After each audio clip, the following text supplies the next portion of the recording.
Hello friends, मैं यशवीन आपका स्वागत करती हूँ तक्षशिला ट्यूटोरियल्स के ऑनलाइन चैनल पर। दोस्तों, आज हमारा होगा लेक्चर 6.6। लेक्चर 6.5 में हमने एक बहुत इंपॉर्टेंट टॉपिक शुरू किया था जिसे हम आज के लेक्चर में कवर करेंगे, कंप्लीट करेंगे। तो वो था प्रतिकृति, जिसको बोलते हैं रेप्लिकेशन, डुप्लीकेशन भी बोलते हैं, उसको द्विगुणन भी बोलते हैं। और ये किस में होता है? डीएनए में होता है। ठीक, हमने इसका आधा पार्ट तो पहले पढ़ लिया था प्रीवियस लेक्चर में। आज के लेक्चर में हम इसके आगे के पार्ट्स पढ़ेंगे। इसका 5 पॉइंट पढ़ेंगे और इसका 6 पॉइंट पढ़ेंगे। जैसे कि हमने आपको पिछले लेक्चर में बताया था कि इसके 6 चरण हैं, 6 स्टेप्स में ये कंप्लीट होता है। और उसके बाद हमने बताया था आपको इसका डायग्राम देख के दर्शाएंगे, दिखाएंगे। फिर दोस्तों, इसके बाद अब जब 5th पॉइंट पढ़ेंगे, उसके बाद 6 पॉइंट पढ़ेंगे, फिर इसका डायग्राम देखेंगे, तब जाके हमारा ये वाला टॉपिक कंप्लीट होगा, जो कि क्या था? प्रतिकृति, मतलब रेप्लिकेशन। तो दोस्तों, आज का लेक्चर शुरू करते हैं, जिसमें हम अपने आगे वाले टॉपिक्स क्लियर करेंगे। लेकिन उससे पहले हम आपको प्रीवियस लेक्चर का थोड़ा रिवीजन करवा देते हैं। जैसे कि प्रतिकृति के पहले स्टेप में हमने क्या देखा था कि सुपर कॉइलिंग को खोल लेते हैं, मतलब जो कुंडलन था डीएनए, हमको पता है डीएनए पैकेजिंग में हमने पढ़ा था कि वो बहुत ही ज़्यादा कुंडलित संरचना है।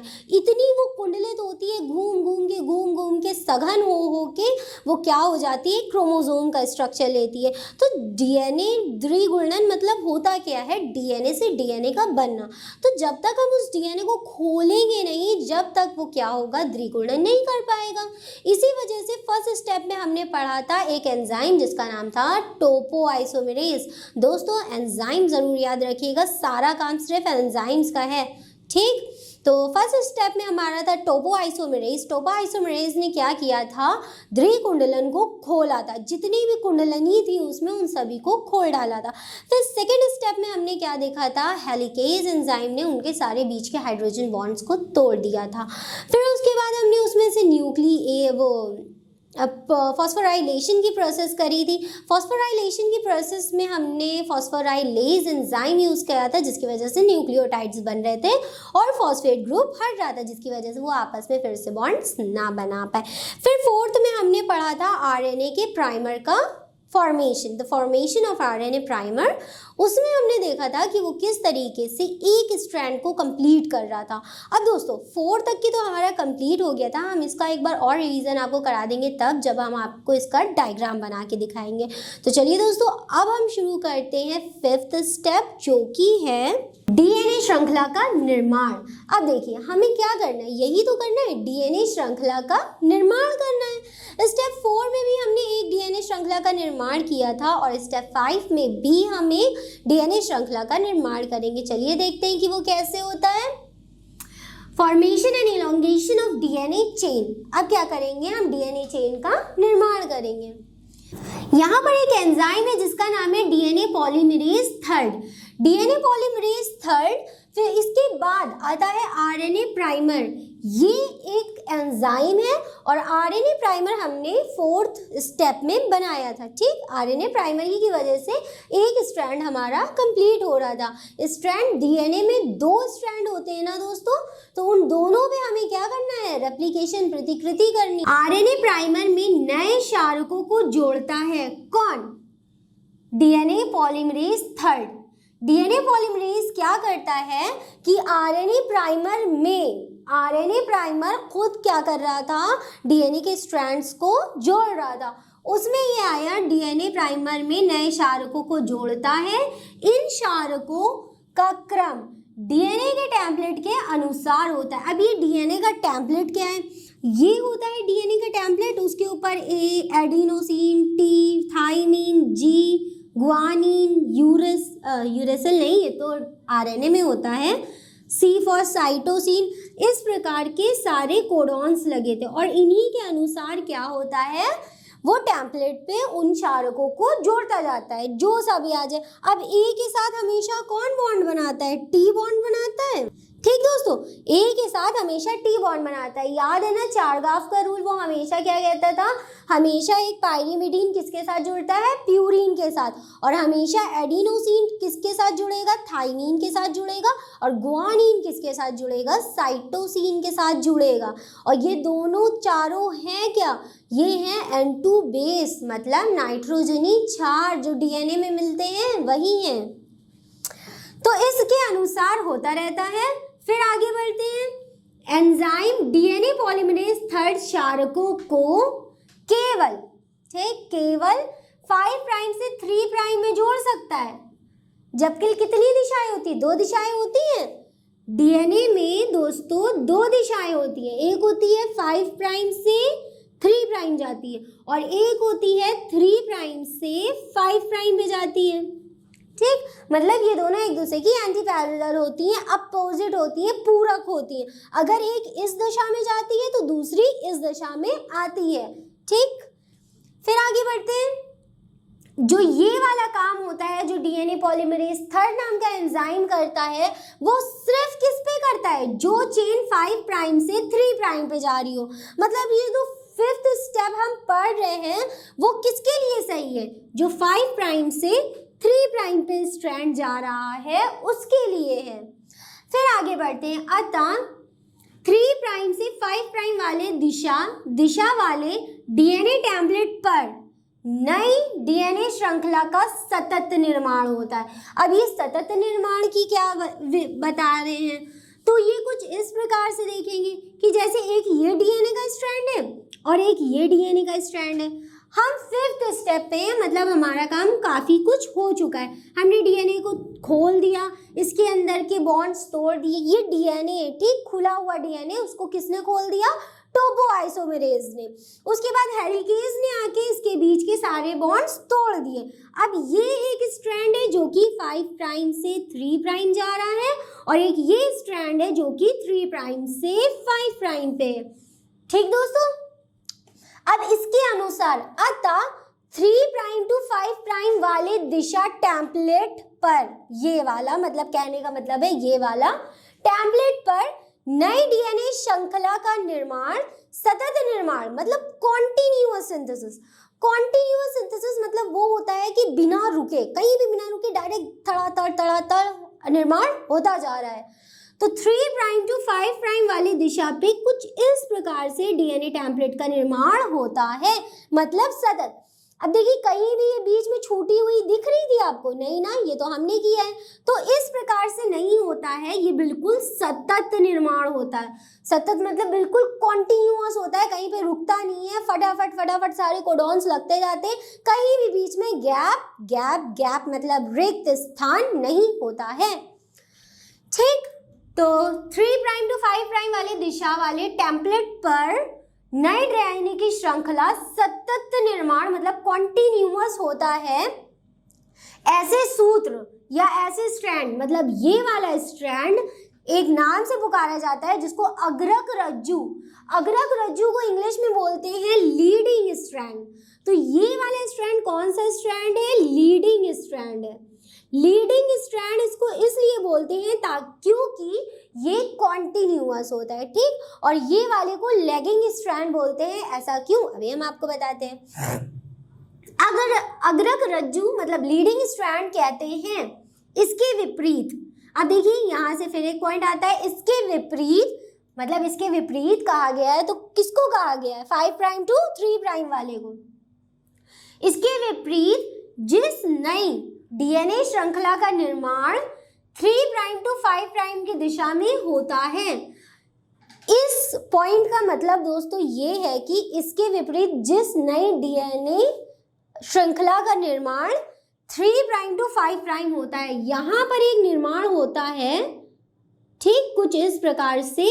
ये वाला स्ट्रैंड है 3 प्राइम टू 5 प्राइम। यहाँ पे जो निर्माण हुआ है, यहाँ पे क्या है, 3 प्राइम से 5 प्राइम तक है, दूसरे मार्कर से बना देते हैं। जो लीडिंग स्ट्रैंड है, ये वाला स्ट्रैंड कौन सा है, 3 प्राइम से 5 प्राइम तक जा रहा है, और यहाँ पे हुआ किसका निर्माण है, 5 प्राइम से 3 प्राइम का। ठीक दोस्तों, 5 प्राइम से 3 प्राइम की नई श्रृंखला का निर्माण हो गया। फिर आगे जाके ये क्या होगी, घूम जाएगी, मुड़ जाएगी, कुंडलित हो जाएगी। कुंडलित होने के बाद नया डीएनए बना लेगी। जस्ट उसी प्रकार से इधर भी है, ये भी पूरी बनेगी, आगे जाके क्या करेगी, फिर से कुंडलित हो जाएगी और एक नया डीएनए बना लेगी। यहाँ पे एक डीएनए था, फिर इतने सारे एंजाइम है, इतनी सारी प्रोसेसेस हुई, ये 20 से 2 हुए, एक इधर नया बन गया, एक इधर नया बन गया। बनने के बाद ये कुंडलित हो जाता है और फिर नए डीएनए बन जाते हैं। तो देखिए, लीडिंग स्ट्रैंड पे 5 प्राइम से 3 प्राइम तक के क्या बनी, स्ट्रैंड बन गया, सूत्र बन गया। और इस तरफ क्या बनेगा, 3 प्राइम से 5 प्राइम तक, क्योंकि 5 प्राइम से 3 प्राइम ये दोस्तों दिशा है, ठीक, मतलब एक दिशा यूं है तो दूसरी दिशा यूं है, इसको ऐसे ही बोलते हैं। 5 प्राइम टू 3 प्राइम ये एक दिशा है और यहाँ पे किस दूसरी श्रृंखला का निर्माण होगा। अब 5 प्राइम टू 3 प्राइम का ही तो निर्माण नहीं हो जाएगा, एक दूसरे की हमें पता है ये एंटी पैरेलल होती हैं, अपोजिट होती है, तो दूसरी श्रृंखला काहे की, किस चीज की होगी, 3 प्राइम टू 5 प्राइम की होगी। इसी प्रकार से फिर हम आगे बढ़ते हैं, 3 प्राइम टू 5 प्राइम की दिशा में होता है नई श्रृंखला जो बनी वो किसकी बनी, 3 प्राइम से 5 प्राइम की बन गई। वहां असतत निर्माण होता है, इट इज डिसकंटिन्यूअस सिंथेसिस। ये डिसकंटिन्यूअस सिंथेसिस है और ये कॉन्टिन्यूअस है, मतलब सतत बिना रुके। और ये वाली जो होती है ये रुक रुक के होती है, या बीच बीच में गैप देख सकते हैं, ठीक, एक ये फ्रेगमेंट है, एक ये फ्रेगमेंट है, एक ये है और एक ये है, बिल्कुल सीधा सा, बिल्कुल बिना गैप के ये नहीं है, इसके बीच बीच में क्या मिलते हैं, गैप। इसी वजह से ये असतत होती है और ये वाले में कोई से गैप नहीं मिलते, जिसकी वजह से ये सतत होती है। वहाँ असतत निर्माण होता है, it is a discontinuous synthesis. फिर उसके बाद इस प्रकार यह निर्माण छोटे छोटे खंडों के रूप में होता है। ये देखिए छोटे छोटे आपको खंड दिख रहे हैं, यही होता है, ठीक, छोटे छोटे खंडों के रूप में होता है। अब ये मोस्ट इंपॉर्टेंट सा पॉइंट है, यह खंड ओकाजाकी खंड, मतलब ओकाजाकी फ्रेगमेंट्स कहलाते हैं। ये जो खंड आपको देखने को मिल रहे हैं जो कि डिसकंटिन्यूअस है, 3 प्राइम से 5 प्राइम तक बन रहे हैं, इनको ओकाजाकी फ्रेगमेंट्स कहते हैं। Because the reason of that, Okazaki नाम के साइंटिस्ट ने इन्हें खोजा था, इस वजह से इनका नाम ही क्या पड़ गया, ओकाजाकी खंड या ओकाजाकी फ्रेगमेंट। इस प्रकार इस सूत्र को पश्चगामी रज्जुक यानी कि लेगिंग स्ट्रैंड कहते हैं। ये वाला कॉन्टिन्यूअस था, इसको क्या कहा, लीडिंग स्ट्रैंड कहा। ये वाला डिसकंटिन्यूअस था, मतलब असतत था, तो इसको लेगिंग स्ट्रैंड कह दिया गया। यहाँ पे दोस्तों ये क्या है, लेगिंग स्ट्रैंड। हिंदी में बोलते हैं इसको पश्चगामी स्ट्रैंड और उसको बोलते हैं अग्रक रज्जुक, ठीक, पश्चगामी रज्जुक और अग्रक रज्जुक। ये वाला आपका अग्रक रज्जुक है और ये वाला पश्चगामी रज्जुक, ठीक। तो यहाँ तक ही कंफर्म है। इस प्रकार सूत्र को पश्चगामी रज्जुक मतलब लेगिंग स्ट्रैंड कहते हैं। ये वाला लीडिंग हो गया और ये वाला लेगिंग हो गया। इसको लेगिंग स्ट्रैंड इसलिए कहा क्योंकि इसमें क्या मिले, ओकाजाकी फ्रेगमेंट। दोस्तों ये क्वेश्चन पूछा जाता है कि ओकाजाकी फ्रेगमेंट्स क्या होते हैं। तो डीएनए में जब द्विकुंडलन होता है उसमें जो 5 प्राइम से 3 प्राइम की चेन पे 3 प्राइम से 5 प्राइम का जो खंड बनता है, जो सूत्र स्ट्रैंड बनता है, उसमें डिसकंटिन्यूअस फ्रेगमेंट्स मिलते हैं, मतलब डिसकंटिन्यूअस असतत खंड मिलते हैं, जिसकी वजह से उनको क्या कहते हैं, ओकाजाकी खंड कहते हैं। और ओकाजाकी खंड ऐसे नाम क्यों दिया, क्योंकि ओकाजाकी नाम के वैज्ञानिक ने इन्हें खोजा था। बस इतनी सी बात है। फिर अब यहाँ पे हमारा कंप्लीट होता है 5th पॉइंट। 5th पॉइंट में देखिए अब हमने सब कुछ कर लिया, यहाँ पे भी डीएनए बन गया, यहाँ पे भी बन गया। अब बचा है तो क्या बचा है, सिर्फ इनके बीच का गैप बढ़ना बचा है और इनको रोटेट करना बचा है। रोटेट मतलब हमारा डीएनए कैसा होता है, कुछ इस प्रकार का कुंडलित अवस्था में होता है। कुंडली मतलब घूमा हुआ होता है, तो इसको अभी यहाँ पे तो ये घूमा नहीं है, तो इसको बस अब हमें क्या करना है, घुमाना है इसके गैप भर भर के। तो चलिए दोस्तों अब पढ़ते हैं अपना 6th स्टेप, जो कि इसका लास्ट स्टेप है, और उसके बाद इसका डायग्राम देख के अपने लेक्चर को कंप्लीट करेंगे। दोस्तों प्रतिकृति का 6th स्टेप ये रहा। अब हम इसको पढ़ते हैं जो कि लास्ट स्टेप है। आरएनए प्रवेशक का हटना, मतलब removal of RNA primer. RNA primer हमने किस में बनाया था?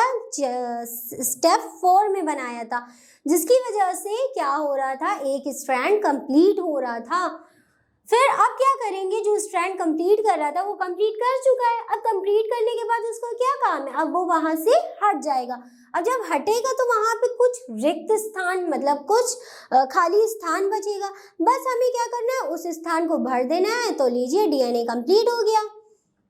तो पढ़ते हैं अब इसको। डीएनए श्रृंखला की लंबाई बढ़ने के बाद आरएनए प्रवेशक यानी कि आरएनए प्राइमर श्रृंखला से हट जाता है, जो कि हमारे स्टेप में ही बोला गया है कि कौन हट जाएगा? आरएनए प्रवेशक। तो जब उसका काम हो गया तो वो चुपचाप चला जाएगा, हट जाता है।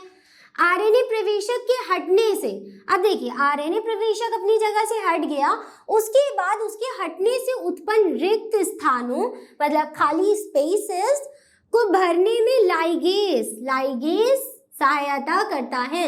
अब देखिए दोस्तों, लाइगेज क्या है? आप इसके नाम से पहचान सकते हैं इसको कि ये क्या है? कोई एंजाइम है, या कोई हार्मोन है, या कि ये क्या है? ये या कोई कैटलिस्ट है। लास्ट में देखिए क्या लिखा है? ASE, एज लिखा है। तो जिसके पीछे एज लिखा होता है वो क्या होता है? एंजाइम होता है। तभी हमने यहाँ पे इसका नाम नहीं लिखा है एंजाइम। आपको ये समझना पड़ेगा कि ये लाइगेज क्या है? एक एंजाइम है। तो बस इसके आगे लिख दिए, लाइगेज क्या है? एक एंजाइम है। ठीक। प्रवेशक के हटने से उत्पन्न रिक्त स्थानों को भरने में कौन मदद कर देता है? लाइगेज। लाइगेज भी क्या है? एक एंजाइम है जो लास्ट में आता है। फिर यहाँ पे लाइगेज ने क्या किया? रिक्त स्थानों को भी भर दिया। अब इसके बाद क्या बचा? डीएनए का निर्माण तो पूरा हो गया। जब डीएनए का निर्माण पूरा हो जाता है तो डीएनए पॉलीमरेज फर्स्ट, ठीक, ये भी क्या है? एक एंजाइम है। पीछे से देखिए एज लिखा है, तो मतलब ये क्या है? एंजाइम है। डीएनए पॉलीमरेज फर्स्ट की सहायता से डीएनए हेलिकेज, अब ये क्या है? ये भी एक एंजाइम है। पीछे देखिए ASE लिखा है, हेलिकेज। और हेलिकेज का वर्क क्या होता है? यहाँ पे लिखा है हेलिकेज की क्रिया रुक जाती है। तो क्या आपको पता है कि हेलिकेज की क्रिया होती क्या है जो यहाँ पे रुक जाती है? तो दोस्तों, ये हमने पढ़ा था स्टेप 2 में। स्टेप 2 में हेलिकेज के बारे में पढ़ा था। और हेलिकेज क्या कर रहा था? हाइड्रोजन बॉन्ड्स को तोड़ रहा था। डीएनए के बीच में जो ये हाइड्रोजन बॉन्ड्स थे इस प्रकार के, इनको क्या कर रहा था? तोड़ रहा था। तोड़ने पर ही तो इनका स्ट्रक्चर कुछ इस प्रकार से हो रहा था। ठीक, इस प्रकार से हुआ था। तब यहाँ पे लीडिंग स्ट्रैंड, यहाँ पे लेगिंग स्ट्रैंड बने थे कुछ इस प्रकार से। ठीक, तो लास्ट में कौन आता है? पॉलीमरेज फर्स्ट एंजाइम, जिसकी सहायता से DNA helicase it's enzyme to breaking down the hydrogen bonds in DNA. DNA के अंदर जितने भी हाइड्रोजन बॉन्ड्स होते हैं उनको तोड़ने के लिए कौन मदद करता है? Helicase enzyme. हेलिकेज एंजाइम की क्रिया रुक जाती है, जिसकी वजह से हाइड्रोजन बॉन्ड्स का टूटना बंद हो जाता है। यहाँ पे डीएनए का निर्माण कंप्लीट हो गया, वो फिर से कॉइल हो जाते हैं टोपोइसोमरेज की वजह से। और लीजिए, डीएनए की प्रतिकृतिकरण कंप्लीट हो गई। अब इसका रहा रिवीजन, क्योंकि दोस्तों ये 6 स्टेप्स में बटी हैं। हमें एक एक को ध्यान रखना है कि कौन से स्टेप में क्या हुआ, कैसे हुआ। तो डायग्राम सबसे अच्छी चीज होती है। डायग्राम, अगर आपने डायग्राम को अच्छे से ध्यान कर लिया है तो आप सारे स्टेप आराम से लिख लेंगे। और एक काम और किया करिए, वीडियो देखने के बाद तुरंत एक बार नोट्स को पढ़ लिया करिए, रटा मत किया करिए, पढ़ लिया करिए। या फिर वीडियो देखने से पहले एक बार नोट्स को रीड कर लिया करिए। तो इससे क्या होता है? कुछ ज़्यादा समझ में आता है। अगर आपको मान लीजिए 50% ही पूरी वीडियो में समझ में आता है, तो हो सकता है उसे 60 या 65% आपको समझ में आ जाए। क्योंकि एक बार पढ़ने से, तभी कहते हैं कि रिवीजन किया करो, रिवीजन किया करो। रिवीजन करने से क्या होता है कि हमारे दिमाग में वो चीज़ें बैठ जाती हैं। अब देखिए, इसी लेक्चर में हमने आपको फर्स्ट स्टेप से 6 स्टेप तक के फिर से बताया, जबकि प्रीवियस लेक्चर में भी हमने आपको चारों स्टेप बताए थे। तो हमने एक बार बताया, 2 बार बताया, अब तीसरी बार फिर बताने जा रहे हैं। तो इससे क्या होगा कि आपके दिमाग में सारे स्टेप बैठ जाएंगे, आपको ज़्यादा रटना नहीं पड़ेगा। इसी वजह से आप जो वीडियो देखिए उसके बाद जस्ट क्या करिए कि नोट्स को पढ़ लीजिए। तो ताज़ा ताज़ा आपने वीडियो देखी, ताज़ा ताज़ा अगर आप नोट्स पढ़ लेंगे तो आपको आराम से ध्यान में सारा समझ में आ जाएगा। तो एक बार ये करके देखिए, आई होप कि आपको समझ में आ जाएगा ईजिली, क्योंकि कोई भी नई चीज़ पढ़ना हम भी ध्यान कर सकते हैं कि ईजी नहीं होता है कोई भी नई चीज़ को समझना, लेकिन अगर आप उसको 2-3 बार पढ़ोगे ना तो ईजिली समझ में आ जाएगा। क्यों नहीं समझ में आएगा? तो यहाँ पे हमारा कंप्लीट होता है 6th स्टेप। फिर इसके बाद अब हम क्या करेंगे, एक डायग्राम आपको बना के दिखाएंगे, उसमें 6 स्टेप, अपने 6th स्टेप पूरे उसमें आपको दिखाएंगे कि कौन सा एंजाइम क्या करता है। तो चलिए दोस्तों, अब हम डायग्राम बनाते हैं। तो ये है प्रतिकृति का डायग्राम जो कि हमें बनाना होगा। ये कुछ इस प्रकार से होता है, ये हमने बनाया इस प्रकार से है, लेकिन होता ये कुछ इस प्रकार से, मतलब डीएनए ऐसा होता है, बस मान लीजिए कि ये ऐसा सीधा सीधा है और हमने ऐसे टेढ़ा टेढ़ा बनाया है, क्योंकि इसमें काफ़ी ज़्यादा लिखने के लिए होता है। तो यहाँ से डीएनए शुरू होता है। ये वाला स्ट्रैंड क्या है, 5 प्राइम से 3 प्राइम पे जा रहा है, ठीक, इधर देखिए। और ये वाला 3 प्राइम से कहाँ पे जा रहा है, 5 प्राइम पे। यहाँ से आके ये 5 प्राइम पे जा रहा है और ये इधर से आके 3 प्राइम पे जा रहा है। और इस पे हमें क्या करनी है, अपोजिट श्रृंखलाएं बनानी है। द्विघूर्णन में यही तो होता है, अपोजिट श्रृंखला बनती है, जो कि एक 3 प्राइम से 5 प्राइम जाती है, ये वाला नया बनेगा, और 5 प्राइम से 3 प्राइम जाती है, ये भी एक नया बनेगा। लेकिन क्या ये इतनी आसानी से बनेगा? नहीं ना। तो सबसे पहला स्टेप हमने क्या देखा था कि हम इसके कुंडलन को खोलते हैं, और कुंडलन को खोलने के लिए, मतलब जो उसकी सुपर कॉइलिंग है, उसको खोलने के लिए कौन से एंजाइम को यूज करते हैं, टोपोआइसोमेरेज। ये देखिए दोस्तों, डीएनए की बिल्कुल मुंडी पे एक टोपोआइसोमेरेज नाम का एंजाइम है, जो कि इसकी क्या कर रहा है, कॉइलिंग खोल रहा है। फिर उसके बाद हमने नेक्स्ट स्टेप पे क्या देखा था कि हेलिकेज एंजाइम। ये देखिए यहाँ पे हेलिकेज एंजाइम है। जितने भी एंजाइम है ये हमने किस ग्रीन कलर से बना दिए, ठीक। फिर ये हेलिकेज एंजाइम है। हेलिकेज एंजाइम क्या कर रहा था, इनके बीच में जो ये हाइड्रोजन बॉन्ड्स मिलेंगे इनको तोड़ रहा था, ठीक। तो चलिए, हेलिकेज का भी काम पूरा हो गया। फिर उसके बाद यहाँ पे देखिए आरएनए पॉलीमरेज लिखा है। आरएनए पॉलीमरेज किसका सिंथेसिस, किसका निर्माण करता है, आरएनए प्राइमर का। तो दोस्तों ये रहा आरएनए प्राइमर। आरएनए प्राइमर क्या काम करता था, आरएनए प्राइमर ये जो स्ट्रैंड है, नई श्रृंखला है, उसको बनाने का काम करता था। और इसको कौन बनाता था, आरएनए पॉलीमरेज। आरएनए पॉलीमरेज, इसको हिंदी में भी आरएनए पॉलीमरेज कहते हैं, और आरएनए प्राइमर को आरएनए प्रवेशक कहते हैं, ठीक दोस्तों। आरएनए प्राइमर बना, आरएनए प्राइमर क्या करने लगा, कोडिंग स्टार्ट कर दी। कोडिंग मतलब उनके ऊपर जितने ये डीएनए का नया स्ट्रैंड बनाना था, इसने अपना काम शुरू कर दिया। ऊपर की तरफ देखिए, यहाँ पे लिखा है लीडिंग स्ट्रैंड। अभी हमने थोड़ी देर आपको पहले बताया था कि जो सतत स्ट्रैंड होता है, सतत खंड होता है, कॉन्टिन्यूअस स्ट्रैंड होता है, उसको क्या कहते हैं, लीडिंग स्ट्रैंड कहते हैं, ठीक। यहाँ पे लिखा है आरएनए प्राइमर, तो इधर से आरएनए प्राइमर बन के कोडिंग करता गया।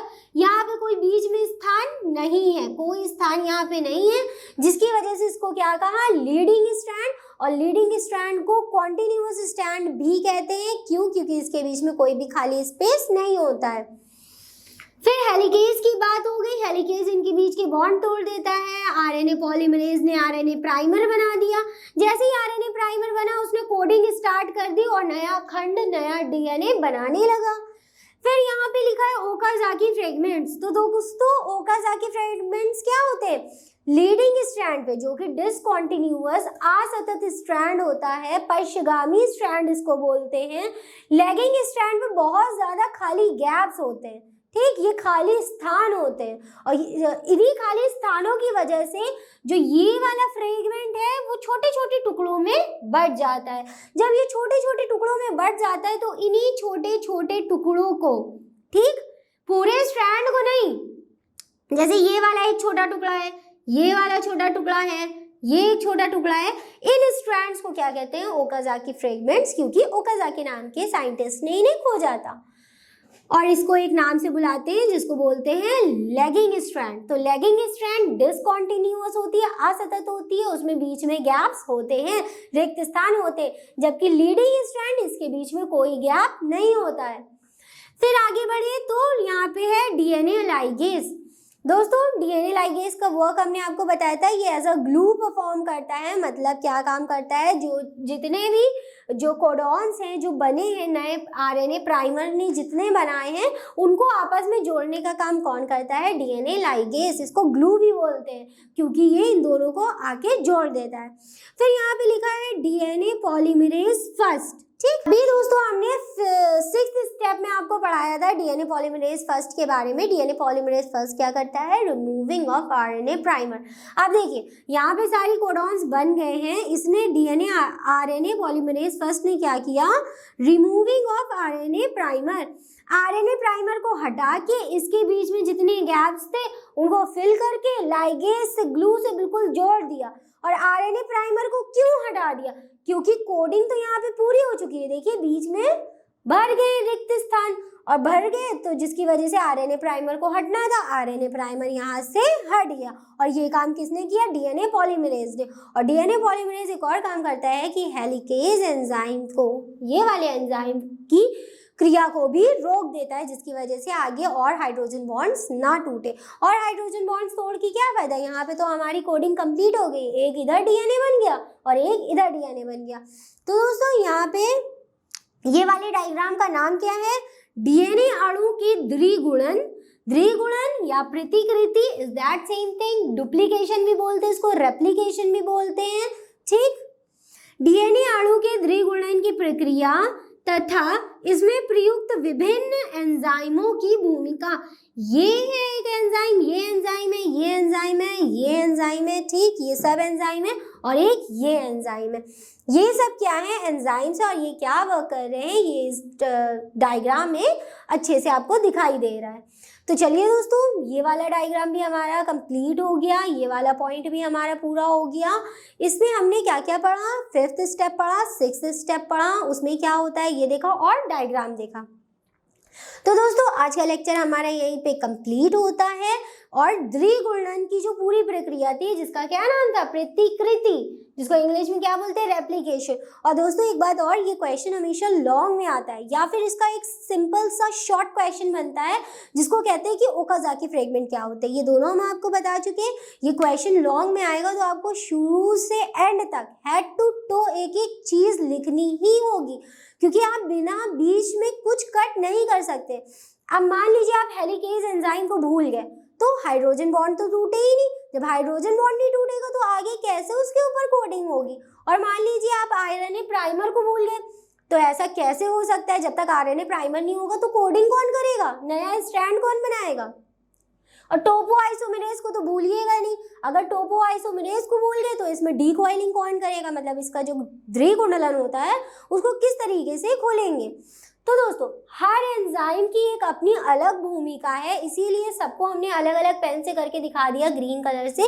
इनको तो ज़रूर याद रखना है। और अगर ये क्वेश्चन आता है आपका तो पूरा शुरू से लेकर आखिर तक आपको लिखना ही लिखना होगा। आप किसी भी एंजाइम को कट नहीं कर सकते, क्योंकि हर एंजाइम की यहाँ पे अपनी एक अच्छी वाली भूमिका है जो कि बहुत ज़्यादा इंपॉर्टेंट है इस प्रोसेस के लिए। तो दोस्तों आज का लेक्चर हमारा यहीं पे कंप्लीट होता है। इस लेक्चर से रिलेटेड सारे नोट्स आपको नीचे डिस्क्रिप्शन बॉक्स में मिल जाएंगे। फिर भी अगर कोई डाउट है आपका, अगर आपको ये टॉपिक नहीं समझ में आया है तो आप हमसे कांटेक्ट करके पूछ सकते हैं। तो दोस्तों आज के लिए बस इतना ही, मिलते हैं अपनी नेक्स्ट क्लास में। Thank you.